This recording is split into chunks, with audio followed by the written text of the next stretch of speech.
Okay, so we're outside enjoying the nice weather that we're finally having. I have to say, if you're newly postpartum, being outside is just like the bee's knees, and it'll completely change your mood. So get outside. But I know everybody is waiting for the birth story, and I'm going to try and do the story for you. It definitely took and is still taking a while for me to process everything. It was definitely a different birth. And I'm sure this will be like a 2-part video or 3-part, 4-part, whatever. And I want to, document everything like while it's all new, of course. And I'm sure you'll hear some background noise because we're outside, but, that'll just make it more entertaining, I guess. Okay, so a little bit of background. If you don't follow me or know any of our birth stories, this is our fourth boy. This is Arthur, and he was born on May 26th. He is going to be 4 weeks tomorrow, and all of our other births were home births. So for our other 3 boys, they were all born at home. I was a gestational surrogate. She was born at a hospital. That was also a really hard labor. I have videos and stuff about that. I'm not going to go into any detail about that because it's a whole nother story. But we were planning to have a hospital birth for Arthur. So that wasn't like unplanned, but essentially we had an unplanned cesarean for this birth, for Arthur's birth. So if you were following me on TikTok, I did post a lot of videos leading up to his birth, but I didn't end up filming or getting any of his birth on film, just because of essentially what happened. So the May 26th was a Friday, and that Thursday, because he was born at 6:59 in the morning. So that Thursday I woke up. You can see from my other TikToks that I was pretty much in like pre-labor. So I woke up, I was having a lot of pelvic pain, and I could tell that things were kind of like gonna start doing what they need to do. But of course, I had things that I needed to do. So I needed to go to the grocery store. I needed to drop the kids off at daycare and at school. So I was able to do all that. I was definitely walking slow because it was painful. But I was excited because I was like, okay, good. Like things are finally starting. I think at that point I was leaking some amniotic fluid, but it wasn't like a lot. So after I dropped all the kids off and went grocery shopping, I like cleaned up the house a little bit, just kind of like got stuff ready because I didn't want to come home to like this nasty house.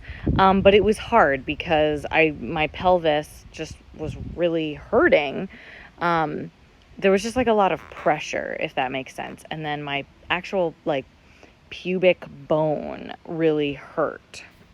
So just keep all those things in mind. So after, kind of getting the morning stuff done, I ended up just kind of like sitting around. I was like, you know what, I'm just going to kind of relax a little bit because I didn't want to like overexert myself and like get too tired. And, I didn't want to call my husband and be like, come home, because I wanted to sort of do our normal day. So I ended up, FaceTiming with my sister for a couple like minutes or so and decided to go for a walk outside. So that was like around lunchtime, and things had sort of died down a little bit. I wasn't feeling as much pressure, not as much pain. And I kind of was like, okay, I'll just keep doing what I need to do until I can't. So then around dinner time, things started to pick up a little bit more. I was feeling more pressure. It was getting harder to stand. That pelvic pain was coming back. The pelvis, like the pubic bone pain, I really want to stress that. That pain was coming back, which was definitely like weird to me because it was really painful to the point where I couldn't like stand up straight because it would just be so sharp. It was like really intense, like lightning crotch almost. So we knew that my mom was going to be at the birth.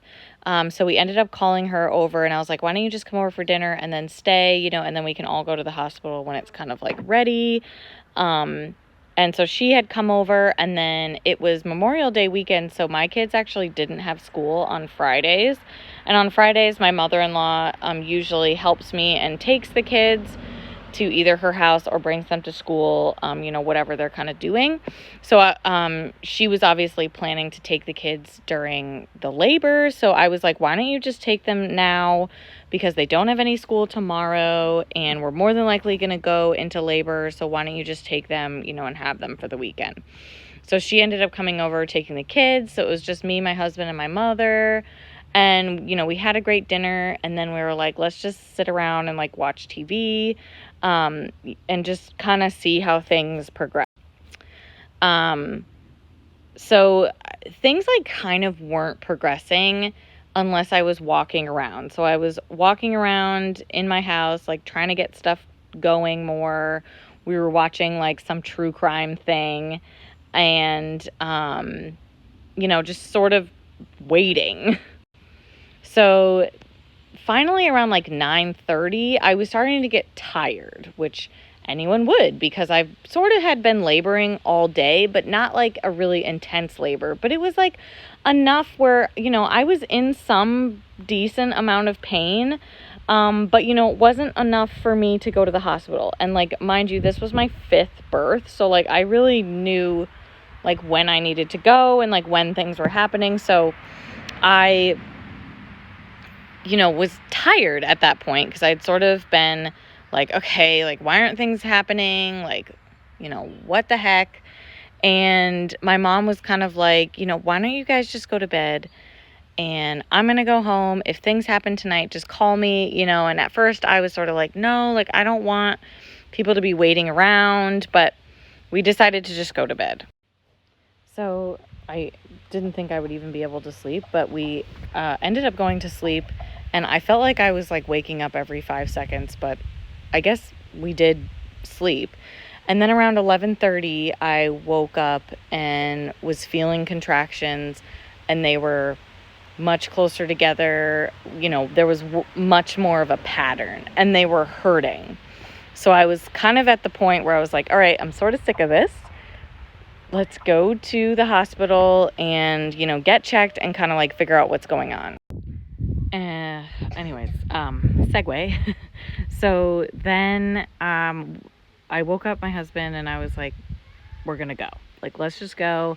I think it's time. Like, even if they send us home, I don't really care. Like, I just want to kind of know like where we're at, right? So I go to get up from the bed, and I all of a sudden am in excruciating pain. I could barely walk, and it was so painful. Just like the pelvic pain, the pubic bone pain was so bad. I could barely walk down the stairs. I could barely get into the car. It was horrible. And so then I started just getting worried, because I was like, why is this just so, like, why am I in so much pain? I was having contractions regularly. They were getting pretty intense, but the pressure and the pain was more intense than the contractions. So we get into the car, we're like speeding to the hospital. The hospital's maybe like 10 minutes from us. Like, it's not that far. And honestly, the drive there was like excruciating, because I was like, I've never done like the ride there. It's always like been our midwife coming to see us. So we get to the hospital, and I had to use the wheelchair to go in, because I couldn't even walk at that point.